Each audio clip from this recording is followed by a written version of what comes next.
the way that I like to start is by having you dive into the story of how you got into triathlons and how this dream or goal came of this idea of like doing all the Ironmans on Earth. Yes, yes. Uh, okay. So let me think how back should I go? Um, okay. So it all started, I guess, my dad passed away from COVID back in 2021.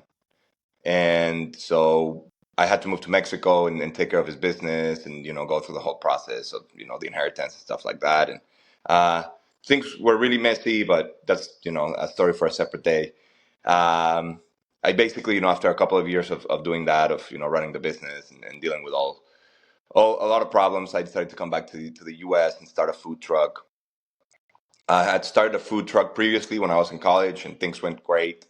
So I was expecting like a similar experience, but things were different this time. Like the location wasn't as good as I initially thought.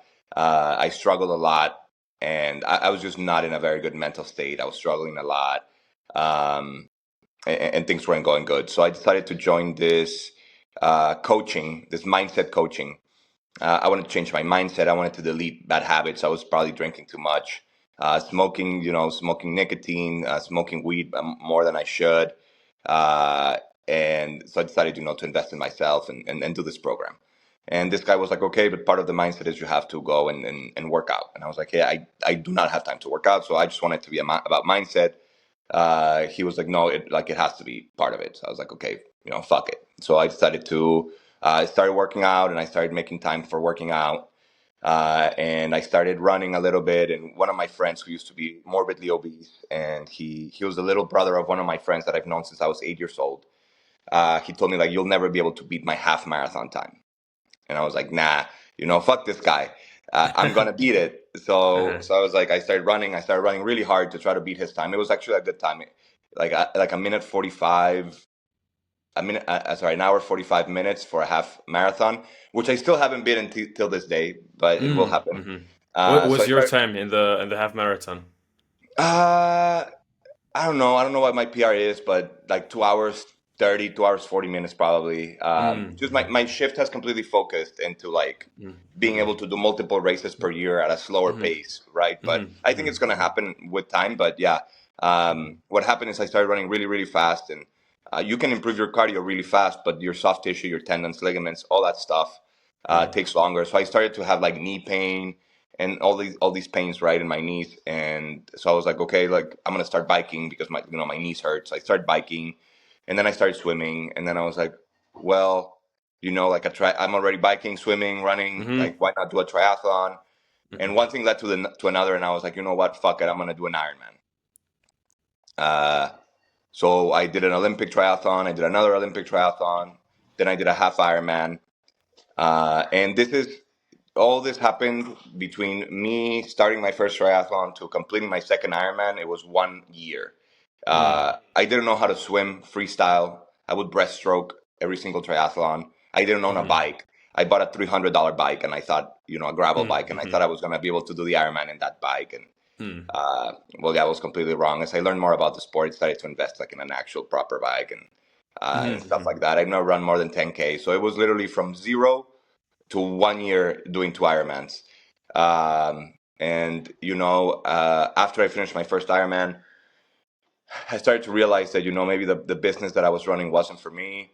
It was like taking too much of a toll on my life and my mental health. I wasn't making money, and on top of that, like it was like completely destroying my quality of life. I decided that this was not something that I wanted to do for the rest of my life. And so after the mindset coaching and everything, I decided that, like, you know what, I've always wanted to be a professional athlete, but I never really pursued that route. It was always in my family, like, no, you're gonna be an entrepreneur. So like being an athlete was never an actual consideration. So I decided that, maybe I do want to be, and maybe I can't win the races and I can't be a world champion and whatever, but I can maybe be an athlete on my own terms and still pursue my dream in my own way. So I Mm-hmm. decided to, give this a go and do all the 40 Ironmans. I decided to close my business and focus 100% on fitness. I decided to become a personal trainer and help others change their life and inspire others through fitness. uh, and I completely reinvented myself. So like that, here's where I am. Hmm. What is very interesting to me about this, like about your story, is like the time lapse of it. Like I think that most people, like including me, would usually think of someone who does Ironmans as someone who has been in like in sports in general, or in like running or biking or swimming for a long time. Like not going from zero to an Ironman in like just like some months. I mean, it's of course not like 2 or 3 months, it's like many months, but still I would think that the usual time would be like, I don't know, like 3 or 5 years. And that's something that I think kind of limits what how I see myself in this space.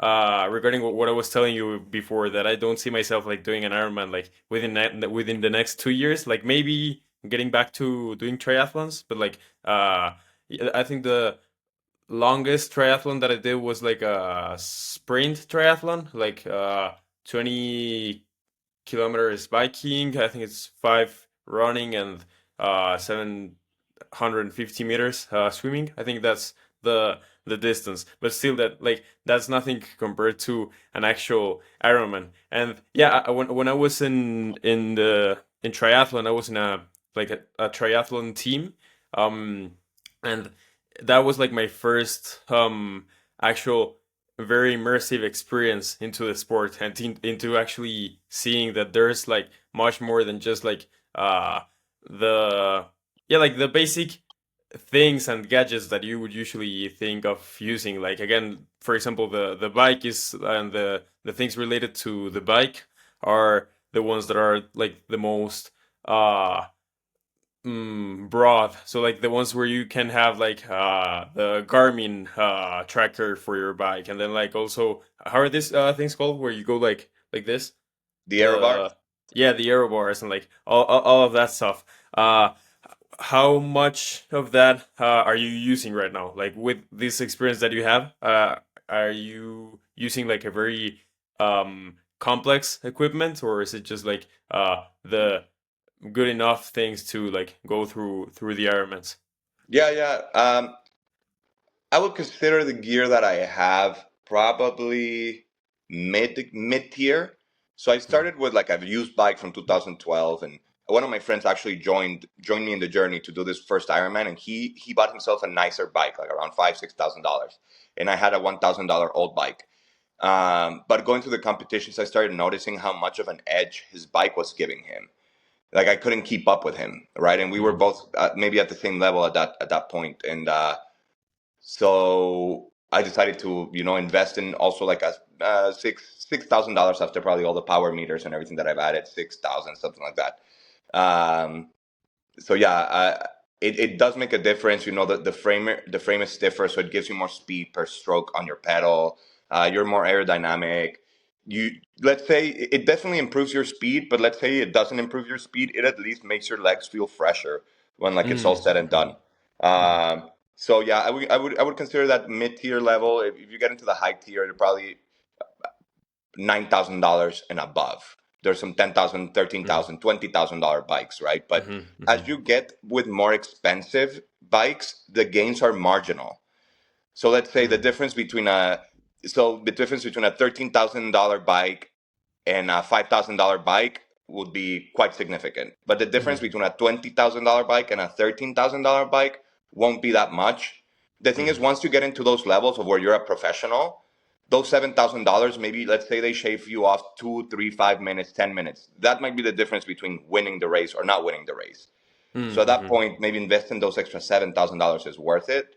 But at the level that I'm at, I think I have the right back for my mm. current like speed level. Yeah, Yeah, that's more for like pro triathletes, right? Like the ones who are yeah. actually trying to like scratch those extra minutes to like have that difference compared to the other people. And that's mostly in biking, right? Because like in swimming and running, what you do is mostly like the like improve your training and your overall performance. Like there's not much that you can actually do regarding like equipment or like the shoes that you use or anything. Yeah, running is just the carbon shoes, the carbon plated shoes do make a difference. That would be pretty much the only thing. And then for swimming, the technique is everything. Hmm. Yeah. Mm. So yeah, the it's the gear on the bike that makes the difference, and that's why sometimes people are like, "Oh, you can pay to win," and stuff like that. And it's like, well, yeah, you can pay to get an advantage, but it's not gonna Mm. make you get on the bike and bike 180 kilometers and run a marathon Mhm. afterwards. Like you still have to put in the work at the end of the Yeah. day. Yeah, the work is like the foundation for everything else to actually be used. Otherwise, it's just like a wasted investment. Yeah. Now I would like to get into like your transition, the transition that you shared in your story. So like you said that you went from like this chaotic time in your life into like the mindset coaching, which led you to exercise. How was that before in your life? So like in your previous years, like maybe childhood, your adolescence, like were you a very athletic person? Were you ever like interested in some sports, or how was that for you? Yeah, yeah. So I was always athletic. I always did well at sports. Growing up, I played soccer a lot. I played baseball, American football. I ran track and field here in the states. I lived a year in Laredo in high school, and I went to the state championship for private schools. So it's not the public school state championship, but still. So I ran 100, 200 there. So I was always really fast running, which always gave me an edge on any sport I played. Mm. Uh, but I always hated long distance running. I only liked sprinting or short distances or sprinting and running for a sport. And my dad always wanted me. My dad always ran. He ran long distance, and he would always want me to run with him. And we had like a lot of personal issues because he wanted me to run with him, and I didn't want to, and it led to some friction between us. But yeah, growing up, I was always athletic, and it was always my dream to be a pro athlete in some way. But I think I had a lot of limiting beliefs. Maybe I was like, well, I'm not tall enough, or I'm not fast enough, or yeah, like I probably won't be able to become pro. So I never actually like give it 100% shot to do it. And then I think once I got into college, I really like. I think sports and working out went out the back window. I would still go to the gym and lift weights. I always like wanted to look good, but it was never consistent. I would do it 6 months, 1 year, then stop, and then pick it up again, and then Mm. stop. And after college, I really got into smoking weed like a lot and drinking and vaping honestly. And I think it was when I got into my 30s, and I never did it so bad to where like I threw my life to the trash can, right? Like I always Mhm. had a good job. I always was successful in my own way. But I think that like making these bad decisions piled up, and once I got to 30, I was like, well, like I lost a lot of my athletic ability. Like and now, like I can't like stop smoking or drinking. Like I feel like I have some sort of like addiction problem. Maybe not to the point where like I need to go to get interned, but like I feel like I wasn't 100% in control anymore.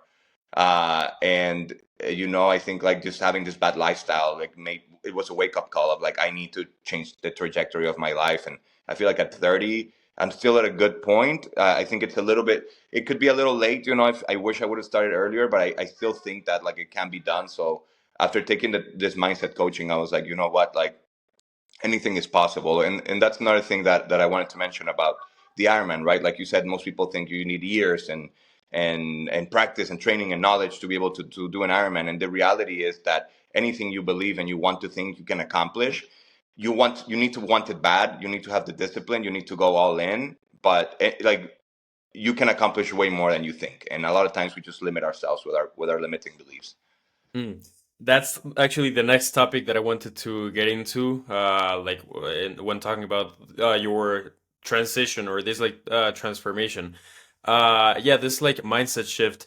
Did it start to, well, I guess it started to happen because of the coaching, but what had the most impact in like the change of how you see the world and your life? The coaching or the actual experience of the Ironmans? Yeah, I think it was all a process. So the thing is, I decided to go into the coaching because I was open to the idea. I worked for this company called Panda Express, and I absolutely hated working there. But the one positive thing that did come from them is they really valued mindset coaching and changing your beliefs and changing the way you're thinking, your programming, and your perception. So that kind of already, I was like, okay, I don't like, how much they're overworking me and like all these things, but I do see value in these things that they're teaching me. So I Mm, decided to invest in myself.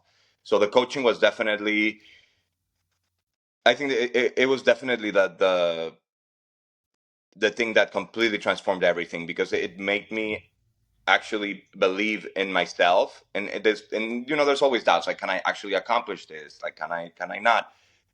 So the coaching was the catapult, right? What catapulted me. But I think the uh-huh. Ironman was my case study of like, okay, I believe that I can achieve anything. And it was a test of like, okay, I believed it, I did it, and I achieved it. So it was the proof that what I learned from this coaching can actually be applied and Mm, can be mhm. converted into the real world, into real life. Mm-hmm. How important do you think it is for people starting to get into like coaching or like personal development or these topics? How important is it for them to actually have some sort of case study, as you're saying, like to actually test themselves with what they have been learning? Yeah, I think it's extremely important, because you can't, even though you can start to believe in yourself and you can start to have these mindset shifts and everything like this, you won't actually like subconsciously internally believe it until you've done it. You because for me, I'm just like, Mm-hmm. I believe I can do an Ironman. I know I can do an Ironman. And as much as I say I changed my mindset, there were still doubts. At the day of the race, I was like, man, I don't know if I can finish this.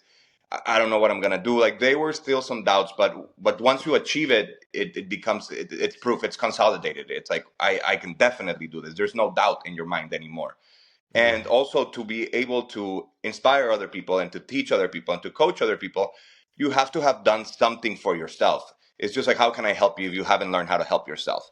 How can you Mm-hmm. help others? How can you pour into others' glasses if you haven't poured into your own? Mm-hmm. So I think that you can start coaching and helping others with the information that you've learned, but you also can't pretend to be somebody you're not. I can't Mm-hmm. pretend like I'm going to coach someone to do an Ironman when I've never done one myself. So, so yeah, I think it's extremely important that you do, because doing is the most important thing. Yeah, and especially as you're saying for like coaching to be like coherent with what you're saying, what you're preaching, like having done the things that you are telling other people to do and being able to guide them through that process because you have already gone through that. Now with like these ideas would have been like the most powerful, yeah, like lessons, concepts, structures, or whatever that have helped you. Like this can be things that you learned during coaching, things you have learned through like gaining discipline for the Ironman or self organization, like yeah, things like that. Yeah, yeah. I think so. There's several things. I think one of them is accountability, and just taking complete ownership, of your life, and realizing that where you are is a result of all the decisions that you have taken. And it is really hard to like look at yourself in the mirror and say, I am where I am because of me. But it also gives you a lot of power to be able to say, I will be where I'm going to be in the future because of me too. So I have the power to completely control my life. And although it's not always 100% like that, there is some luck factor in life, and things that happen to you. Once you take that ownership, is the only way to get through these challenges and these obstacles and accomplish everything you want. So I think this concept of accountability is one of the most powerful ones. I also think that believing that you can accomplish something is also a very important concept. It's like, it's the starting point of any big journey, right? If you don't believe that you can accomplish it, you will never will. But then, if the only thing you do is believe, and that's what a lot of people think, like, oh, I'm gonna manifest, I'm gonna believe, I'm gonna imagine myself doing these things, and it's like, okay, that's great, but then you're not doing anything. Then you don't take any action. then it then doesn't mean anything, right? But at the end of the day, if you only take action but you don't have a dream, you don't have a goal, you don't have a purpose, you don't believe you can achieve it, also action by itself is not going to get you there. So you need this elemental piece of belief in yourself. So accountability, belief, and then ultimately the last one is action, right? You have to take action, and this manifests a lot of time in discipline, right? Action through discipline, doing the action consistently, whether it's like, you're in social media and you're posting videos, every day or 3 times a week or whatever your system wants to be. For triathlon, working out every day, or for reading, and my goal has been to read a book every week this year. And it's like, well, I have to break it up in chunks and do it every day consistently. So I think those three things are like at the core, um, of anything you want to accomplish in life. Mm-hmm. No, and yeah, these three things: accountability, belief, and action. Like from what you have shared about your story, I do see that you have had these throughout like the whole process. So like the accountability started with the coaching part, which led you to have like this self reflection and introspection about like where you were heading in life and where you wanted to go, and like make that shift. And then also like the belief part, well, of course, like using that as a foundation from which you started to do the action, which was like starting to do the uh, yeah, the workouts and the like the training sessions and all of that.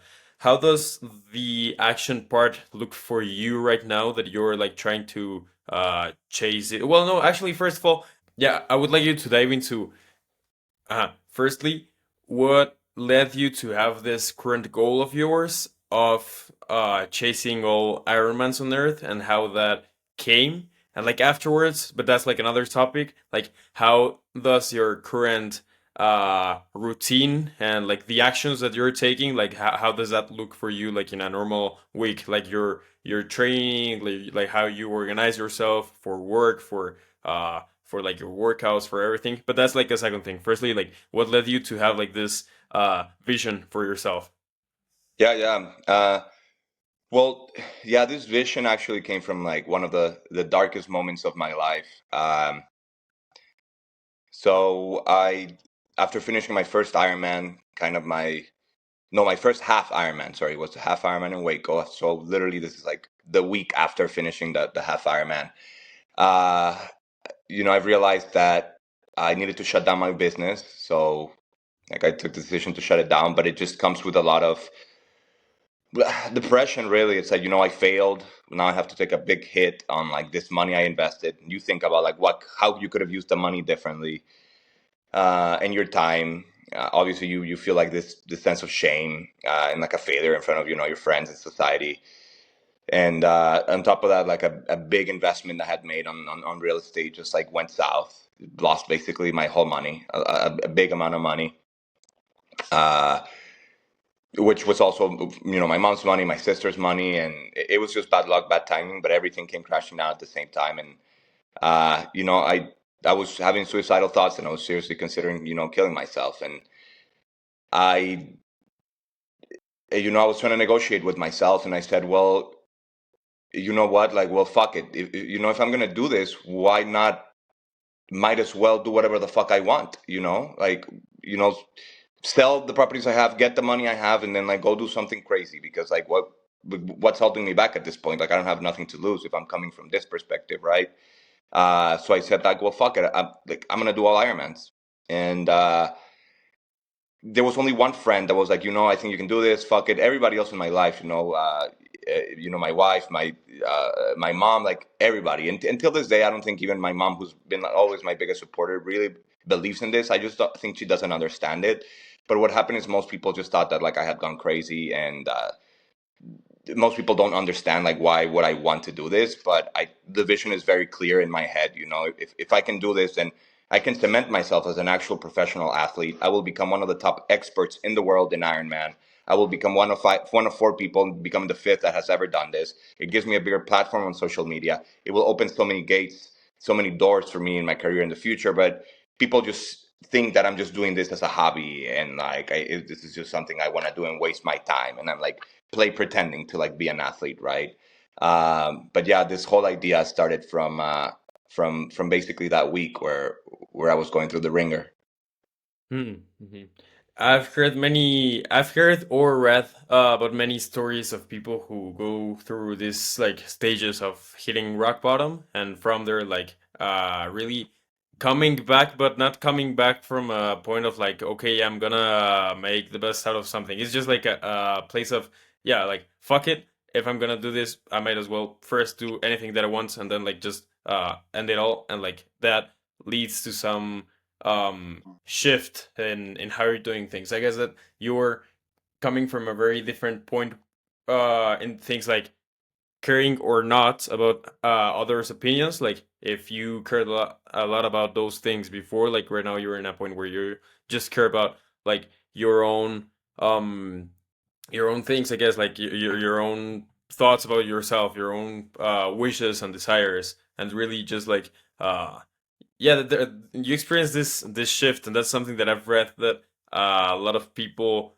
who end up creating or doing something great have gone through after like experiencing this moments of like extreme chaos and like depression or like losing many things. And I guess that happens in some to some extent in everyone's life, but like getting to that extreme is really like one of the it's a point of no return in some way. Like, and if you return, then there's like this new path that you created for yourself, which in your case led you to like what you are currently doing. I didn't know that there were only four people that had done this, like that had done all the Ironmans on Earth. Was that like recently? Were those had those people done that recently, or was that like over many years? It was more like the people that have done it started doing have been doing this for decades, and they were just passionate, and they were like, "Oh, let me do this one," and it just so happened that they've done so many, and they were like, "Hey, let's complete them." Oh, actually, one of them, which is one of my biggest sources of inspiration, is Luis Alvarez. He's from Mexico, also, Hmm. and he's not only done all the ones that are in the current schedule, but he's done all the ones that have ever existed. So there's some of them, for example, in Finland, they did it 1 year and then I think someone died, they removed it. They did one in Alaska, they only did it for 1 year, they removed it. This guy has done all of them that have ever Hmm. existed. He's the only Hmm. one that has ever done it. Whoa. So yeah, there's only currently four people in the World Finishers Club for Ironman. That's how they call it. Mm. What's his name again? Luis Alvarez. Luis Alvarez? Ah, cool. So he's Mexican as well. Yeah, yeah. And you'd be the second Mexican to do all of them. And I mean, it's only five people, which is it's different when someone says like, "Oh yeah, this thing has been done by like 1,000 people," and you would be the third Mexican or whatever. But when it's only five people, I mean, that's really crazy. Yeah. It is kind of crazy to think, and people are still not taking me seriously. The number one question is like, oh, you want to do all of them? Like, how many have you done? Well, fuck, like two, and then they're like, oh, okay, but I'm like, all right, it's okay with me, because in a Hmm. couple of years it's gonna be 20, and then you're gonna take me seriously. Hmm. Hmm. Um, but yeah, it is an absolute, it is a wild goal, and I think that's why I like it because it excites me. It's so Hmm. scary and so like monumental that like it's something that I'm willing to put several years of my life into. Cool. Before getting into like your current process for everything, for like training and for planning the Ironmans and those things, I just want to get into like what do you think is good? What do you think is good advice for anyone to develop this? I liked how you phrased it, like monumental vision. What do you think is like a good way for people to be able to develop that? Because it's many times easy to just like have some sort of vision, but you create this vision like based on like the box that you're in or like the limits that you have established for yourself, but like then going beyond those is difficult, but really going like very far beyond those into something like monumental is much more difficult. But yeah, what would you say is like good advice for anyone to try to find that monumental vision for themselves? Yes, and that's a very good question. So before in life, I always knew that I wanted to, achieve greatness and make a lot of money, but those are like vague concepts, right? And so I was out here like, oh, I'm gonna become a realtor because like they're making a lot of money. But then things got hard, and I'm like, I don't know if this is for me, right? Oh, I'm gonna start a business, and so I went through like those motions a lot. Like I was always trying, But what I've realized was that in order to do something monumental, in order to achieve greatness, in order to build something good, it takes time. And right, you can always get lucky and like win the lottery, and that's fine. People get lucky, and that's okay. But you cannot bank on that. The only way to achieve greatness, usually 99% of the time, unless you get extremely lucky, is building something throughout 15, 20, 30 years, right? So it takes a lot of time. And during those 20, 30 years, there's going to be a lot of challenges, a lot of setbacks. Things are not going to go always right.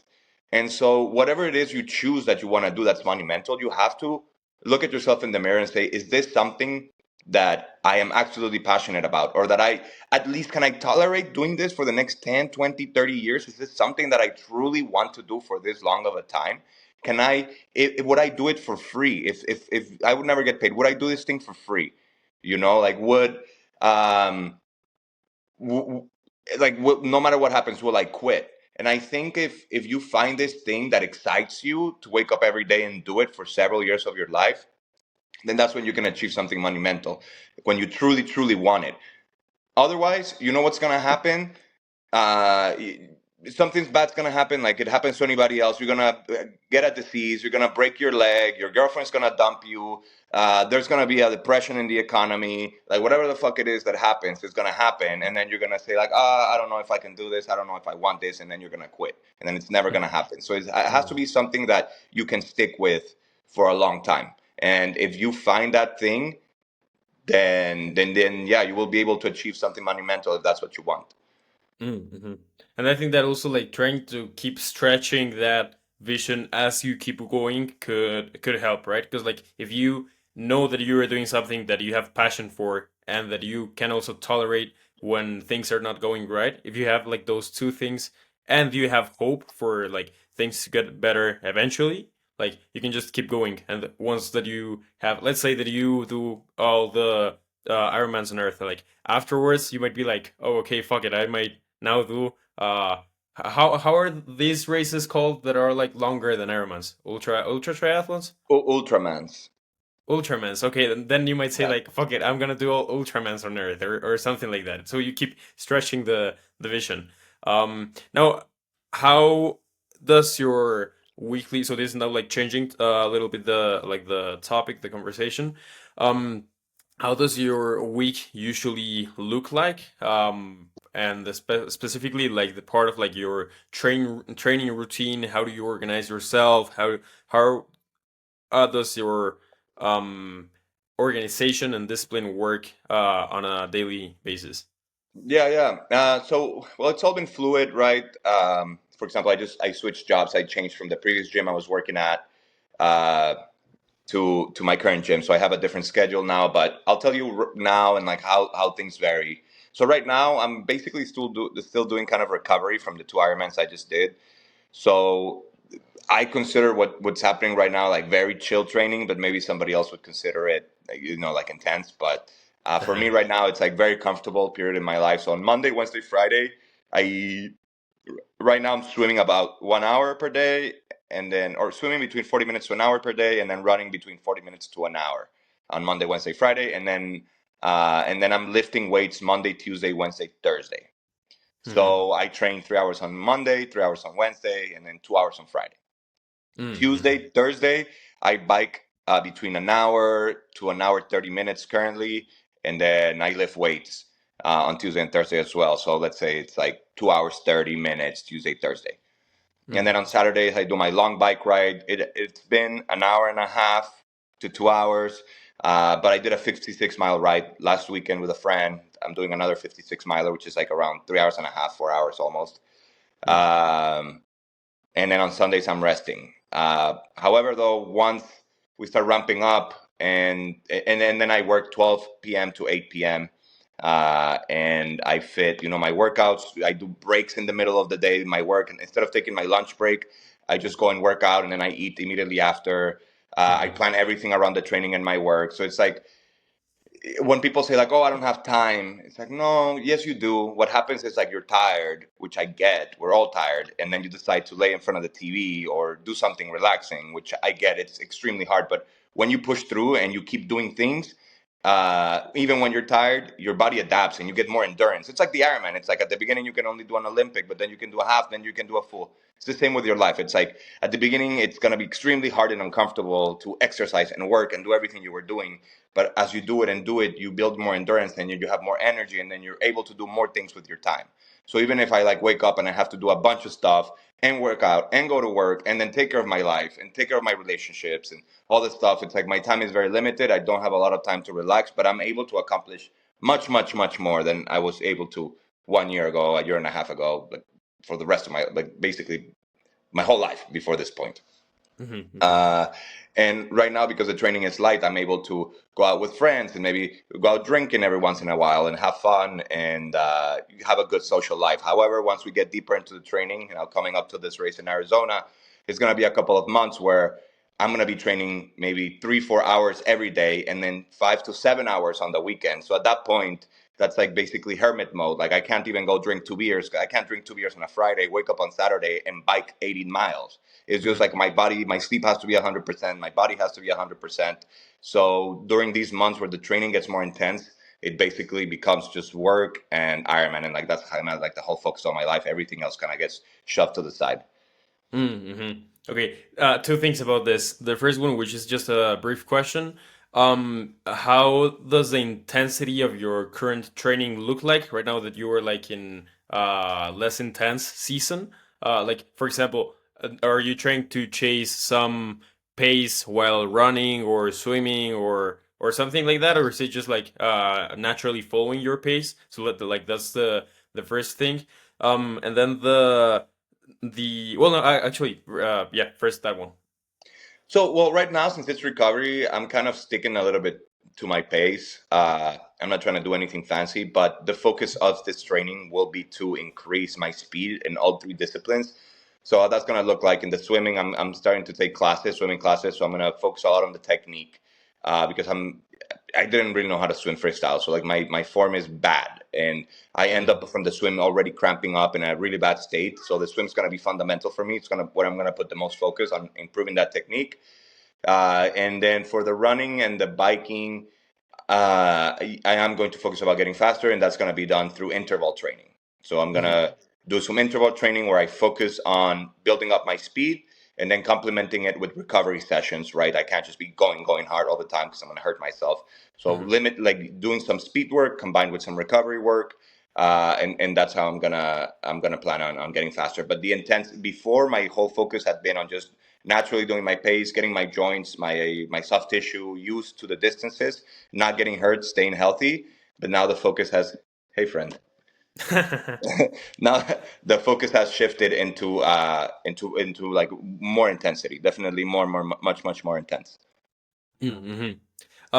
Yeah, and actually, this is my second point about recovery from intensity and resting. I think that one of the, and that's like from personal experience too, like one of the things that limits consistency the most, or that creates the most friction with that, is really just like being tired. Because like it's one thing to have like your plan or your schedule of like what you're gonna do and like what you plan to work on and these things, but another thing to actually like wake up when you say you are gonna do so. And many times it's not just like laziness, many times it's just like you're really like tired because of something. Many times that can be because you didn't sleep uh quite well because you went drinking before or things like that, so more controllable things. But then other times it might be because you were like working very intensely, or you are like very mentally tired, or like very physically tired. What do you think is like what do you think are some good management tools and methods for like recovery, and what are you like currently using? Like what do you focus on to really maximize this so that you can maximize like the other part of like working and discipline and consistency? Yeah, yeah. Well, and this is something I tell everybody, right, and all my clients and everybody that asks me, what's the most important thing? It's sleeping. Period. Because if you're gonna lose an hour of sleep to go and do stretching or go into the cold plunge, then you're defeating the purpose. Like sleeping is gonna give you more recovery than anything else you can do. Hmm. Now, if you're maximizing your sleep, if you're getting your 8 hours, if you're tracking your sleep with your Garmin, that's what I do. I track my sleep, how deep of a sleep, what was my score, and all of that. Let's say now you slept very well. Now, if you add stretching, if you add the cold plunge, if you add massaging, other recovering techniques, then that's going to build upon and that's going to help you recover most. But ultimately, if you're sacrificing sleep to go do all these things, you're doing it wrong. So yeah, sleep, and then your HRV, so your heart rate variability, is a very good indication of where your nervous system is in terms of recovery. So whenever my heart rate variability is below a certain threshold, it's my body telling me that, I am not ready for exercise. I am not ready for intensity. So on days like that, sometimes I skip the workout. And when I started, I wanted to be like David Goggins and like push through and all this stuff. But I realized that it's just better to listen to your body sometimes, and listen to the Mhm. data. It's like if my body's telling me like, hey, it's a little bit low, but you can still do it, I do it and I push through. Even if I'm being lazy, being tired, that's just something you have to take out of your mind. Like that doesn't matter. Focus on the stuff that matters, and it's your body, your HRV, your body telling you your nervous system is ready or not ready, how well you slept. And if you're good on those metrics, even if you feel tired, you still have to do the workout. So Mhm. using your watch, your tools to measure your body and using that data uh, to do the performance. Now, in terms of the other stuff you can do, I haven't been doing it that much, but I try to, and it's the stretching, keeping yourself flexible. Obviously, having that flexibility and that strength training is gonna give you a lower chance of injury. And then I think the cold plunge is a good mental work, and it's also good for inflammation if you do it right after the workout. I like to do the sauna. It has a lot of health benefits, sauna and cold plunge. And then whenever I was in the peak training, I had to take sports massages every month. Mhm. Mhm. And probably I would want to do it more often, but it's expensive, so I would just limit it to once a month. But my muscles, my body during the peak Ironman training, especially if you're not used to it, you're pushing your body to the limit, and you need this service on your body, this maintenance. Otherwise, you're gonna break apart. Um, Mhm. Mhm. so yeah, those would be a kind of like what I would have to say in terms of recovery. Do you have any pre-sleep practices? So maybe like I don't know, meditation to really just also relax your mind, or like stretching right before bed, or like controlling the lights, like your screen time, things like that. No, and I should. So I was meditating consistently. I had this private sauna membership, and I would go and meditate there. And meditating is amazing. I recommend it. I should be meditating before bed, but the reality is that my routine before going to bed is usually I watch whatever show we're watching, like with my wife. We watch a couple of episodes, we turn off the TV, and I go to bed. Uh, and I find that that's a good routine. Like I'm busy all day. I don't really get to spend time with my wife. So just unwinding that last hour or two where we get to relax, watch TV, do nothing really, and then go to bed afterwards. That's what works for Mm. me. I don't have any issues. Um, I think the morning routine, which I've kind of strayed away from, but I think my morning routine is more important um, than the night one, and that's something I was doing with the mindset coaching. But just being able to get everything for yourself done out of the way in the morning is just and starting the day on the right tone is great. However, I will say at night, this is something that's part of my routine that maybe I forgot to mention. I do get ready for the next day. So I pack my clothes, I pack my backpack, I leave everything that I need for the next day. So when I wake up, I don't have to be thinking like, oh, my shirt, my protein, my Mhm. this, my that. It's like things are set already. I just have to grab and go. So I guess like Mhm. my night routine would be relaxing, unwinding, and leaving everything ready for the next day. Mm. No, and that last part, I think that also helps you to be like more mentally relaxed, because otherwise you might have like that task in your mind that okay, tomorrow the first thing that I need to do when I wake up is like grab my things and pack that and pack these, and that takes mental energy from you. Yeah. Then there's just one more thing that I want to get into before like the last questions that I usually ask all of my guests. And like yeah, the other topic is so like right now you have done two Ironmans. Which have those been? In the US and in Brazil, I think, right? Yeah, Ironman Texas in the Woodlands, and then Ironman Brazil. Cool. We're in Brazil. At Florianopolis Where is that? in the state of Santa Catarina. Okay, It's like but like north, south. south of Sao Paulo in Rio de Janeiro. Mm. Ah, About okay, okay. like an hour and a half flight, I would say. Yeah, Mm-hmm. Okay, so you've done those two, and you've still got how many more to go? Like 37, 38? yeah, 37. Okay, cool. So you've got this 37 extra Ironmans to go through, and I guess that some of them you have already planned, like even like booked the flights or like the hotel or whatever. But like, um what does your structure for going through those, like beyond the training and beyond like the mental and physical training, what does your structure and plan look like for accomplishing those? Like, are you like right now just doing them off of your own like income from like from coaching, from like fitness coaching, or are you also planning on like at some point get some like sponsors or like build your personal brand to also like get sponsors for that? Like, what's your plan for that, if you don't mind sharing? Yeah. Well, yeah. Currently, right now, it's just completely self-funded. So I'm Hmm. gonna continue that, and this is the thing going back about doing something that you would do for free. This is something that I'm planning right now on if it is what needs to be done, self-funding the whole thing. And potentially, if I do that, it's going to take me longer. Maybe it's going to be a 10, 15 year project, which is fine by me. But the idea is to eventually keep building my personal brand, keep building presence on social media, maybe get a sponsorship, uh, partnering up maybe with Ironman. I've also thought about becoming a blind guide athlete for Ironmans. So you guide this blind person through an Ironman Hmm. race, Hmm. and that way I can enter the race without having to pay the fees, and it also counts Mm. as me completing it. So maybe finding creative ways where I can take off some of the financial burden, and definitely make it to a point where it pays for itself. So that's the dream, that's the vision.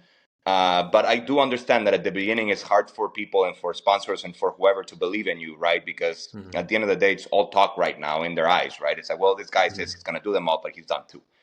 Hmm. So I think I need to build a little bit more reps and a little bit more credibility. But once I get to 15 to 20, I can approach people and be like, "Hey, this is something I want to do. You want to get some of this visibility for yourself?" That's gonna make a little bit more sense. I feel like once I get more momentum going, I'm gonna be able to pull these things off. But for right now, that's the plan. Self fund until I am able to find an avenue that allows me to at least fund it for itself and eventually maybe even make money out of it. Hmm.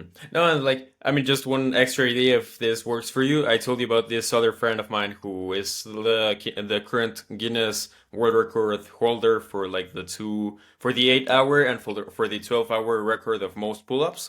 What he does is that I mean, he's like gathering sponsors for what he does, but he's like through his personal brand. I told you he's from Querétaro. His name is Enrique Zapata. I can introduce you if you want. But Yeah, that would like, be awesome. yeah.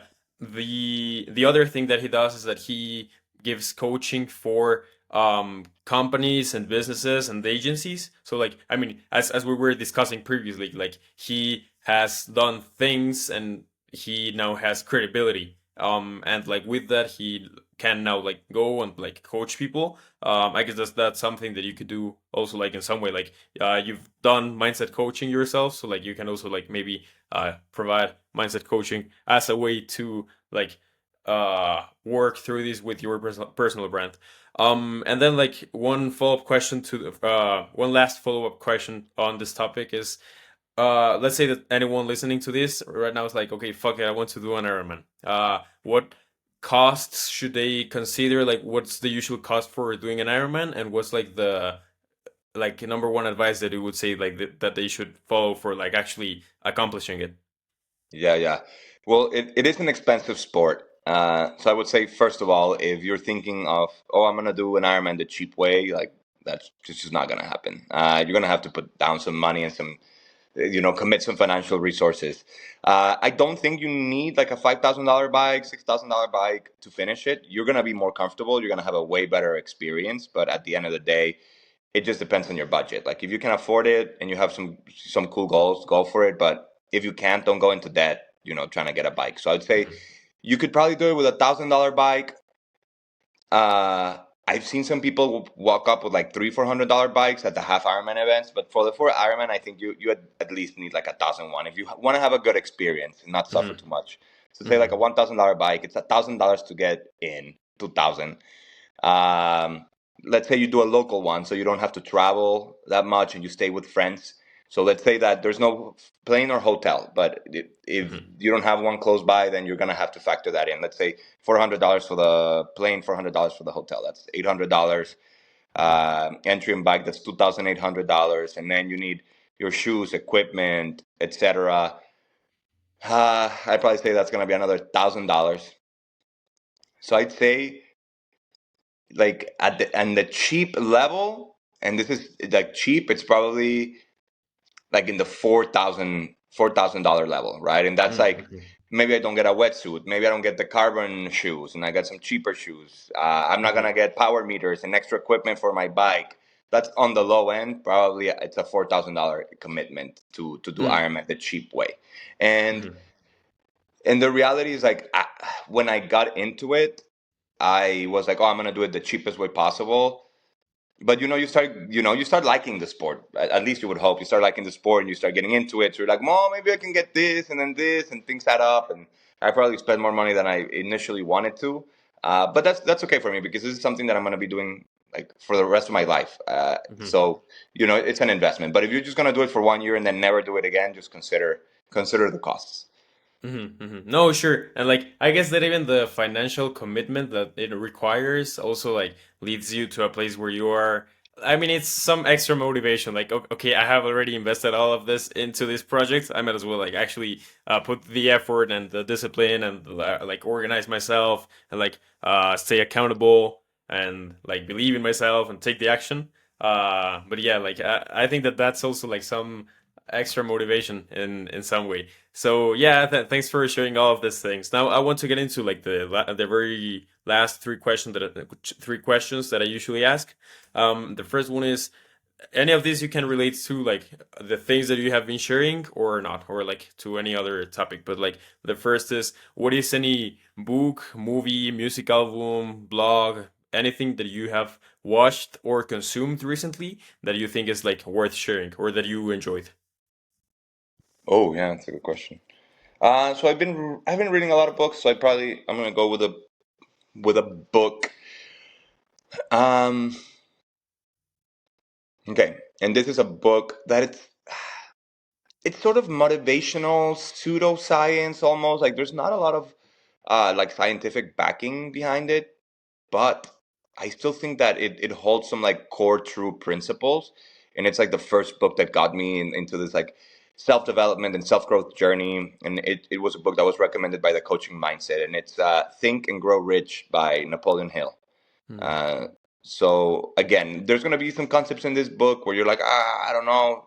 It feels like he's just making it up, but in my experience and what I've gone through, like a lot of the things that are in that book are like hold some value and some truth to it.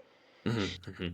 No, yeah, and for the things you shared about like believing in yourself and taking the actions, I think that that book provides a lot of insight on those things, especially like on the belief side, and on like really having that vision for yourself and putting that vision out into the world. So to say that, and using that vision and desire and belief to like start bringing that into the world. So yeah, I mean, it's a good book, I would say. Like if you back that with some other psychology books, if you're more of a rational person, I guess that that works for you to actually be able to justify it. Otherwise, I mean, it's just like a good way to start. Then the second thing is, what is something that you have learned or discovered recently that you think is either interesting or valuable? This can be related to like self growth, Ironman's, any topic too, really. Yeah, yeah. Well, it's just been a lot of lessons in the past year, so I'm just trying to think.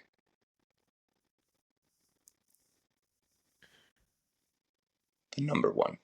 Okay, yeah, I think this one is probably the biggest for me.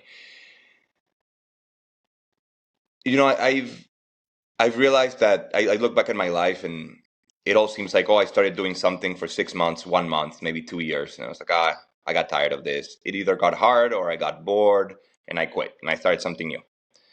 And then I started again. And then I was like, I'm not getting the progress that I thought I wanted. I'm going to quit. And I kept going, on repeat, on repeat, on repeat like this.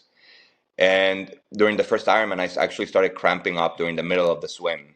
And I was like, I don't know, like I haven't cramped in the whole training. I don't know how I'm gonna like ride 112 miles on the bike and then do a marathon if my legs are already cramping.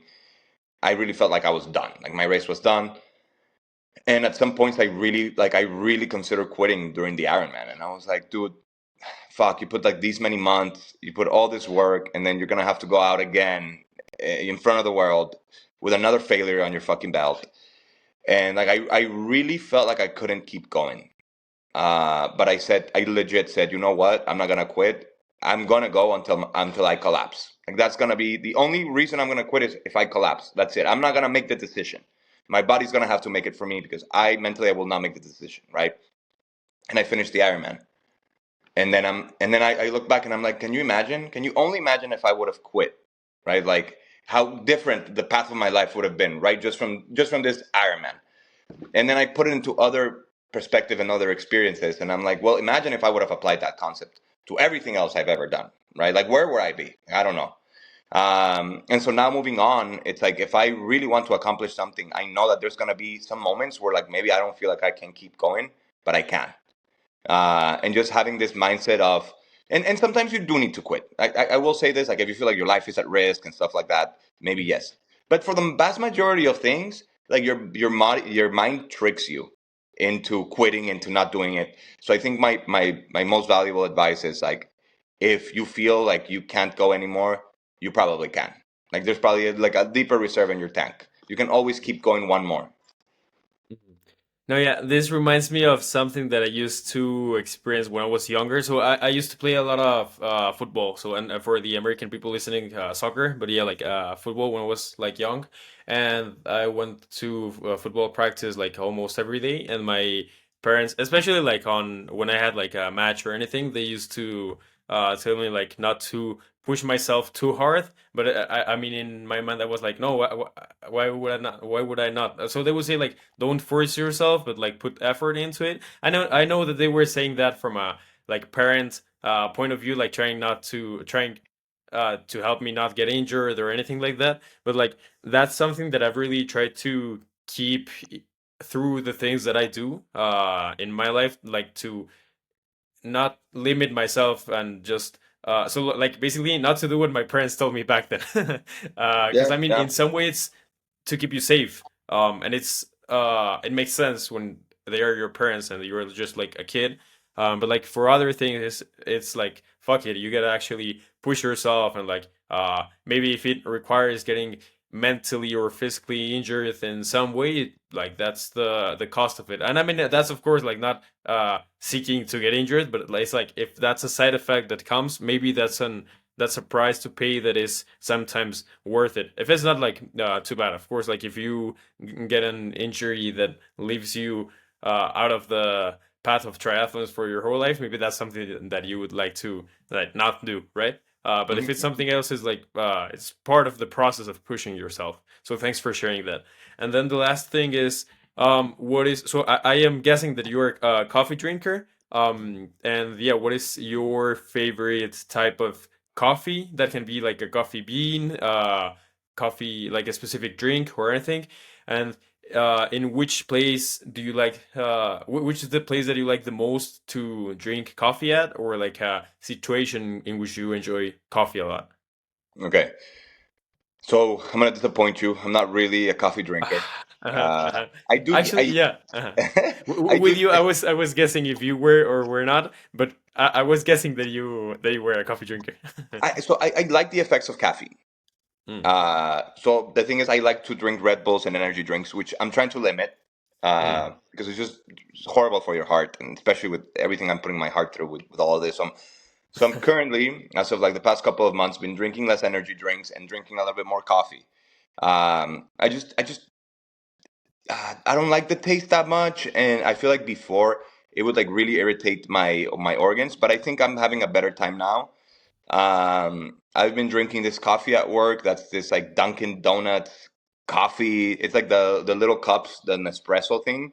Mm-hmm. So I've liked drinking those with like one creamer, one vanilla creamer, and then one sugar.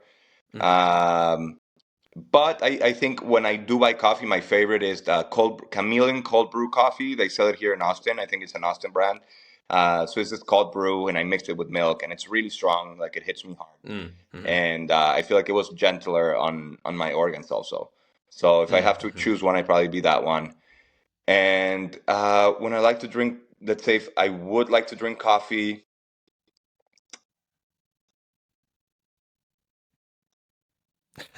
yeah, like it honestly, and this is gonna sound like such a white basic bitch comment, but honestly, if I'm gonna go to a place, probably Starbucks, and just get like a really sugary drink. Basically, Mm-hmm. I see it as like getting a dessert. So Mm-hmm. uh, yeah, but I would say how many times do I go to Starbucks per year? Maybe once or twice. Mm-hmm. Yeah. You know, it's fun that I usually get like two responses that are quite opposite. Like I either get people who don't necessarily love coffee but that can drink like some coffee based drinks like this sugary based sugary drinks in Starbucks, or like the I didn't know that Nespresso had the Donuts capsules, because like I usually use also use Nespresso sometimes, but I use the ones from Nespresso, and I saw that they had like some collaboration with Starbucks, but I didn't know that they also had Mhm. one with Dunkin' Donuts. But so that's like one type of response, and then the other one, which is like one of my latest guests, he said that he's very posh with coffee, and that he doesn't drink like any type of coffee. I mean, he was being like also like chill about it, but he was like sharing that he doesn't usually drink like any type of coffee. And like I mean, it's fun because I usually have one of those two guests, which is interesting. But yeah, so it's always like coining the air for me to actually know if they drink coffee or not, or only if, while talking I see that they have like their cup or anything, then I might guess like okay, yeah, they are coffee drinkers. But yeah, that's fun. So thanks for sharing that. And yeah, well, is there anything else that you want to add? Sure, anything else? Uh, no, not really. I think we covered, all the bases, and I just wanted to add, thank you so much for having me, and yeah, I think this was a good experience. And I appreciate your work, man. Keep it up. Great. No, yeah, great. And then as you keep doing more Ironmans, I'll be glad to invite you on the show again. Yeah, yeah, I would love to. Thank you so much, Great. man.